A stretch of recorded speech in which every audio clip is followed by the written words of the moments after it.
Queensland Advocacy Incorporated and the Aboriginal and Torres Strait Islander Legal Service are publicly calling on the Queensland Human Rights Commissioner to conduct an inquiry into the use of school disciplinary absences in Queensland state schools. QAI and ATSILS are concerned about students with disability and Aboriginal and Torres Strait Islander students being excluded and suspended more frequently from school than their peers.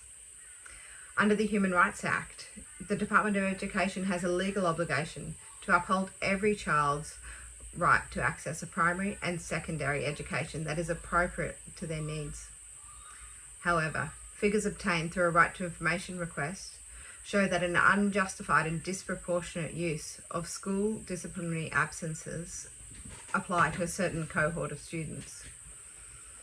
The data revealed that students with a disability receive between 46 and 48% of all short-term suspensions and between 41 and 47% of all long-term suspensions between 2016 and 2020.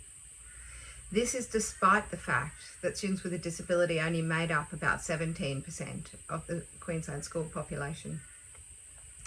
We also know that despite only constituting about 10% of the school population, Aboriginal and Torres Strait Islander students received approximately a quarter of all suspensions and exclusions. These figures are not simply a reflection of student behaviour. They reflect a range of systemic issues that culminate in a high number of school disciplinary absences, such as an inability to seek a review of a suspension of up to 10 school days, and the difficulties that some students with disability experience trying to get reasonable adjustments at school.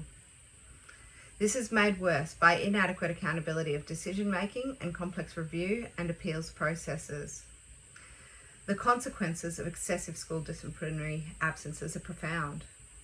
Students are denied essential learning opportunities, go on to experience poorer mental health, and are at increased risk of becoming involved in the criminal justice system.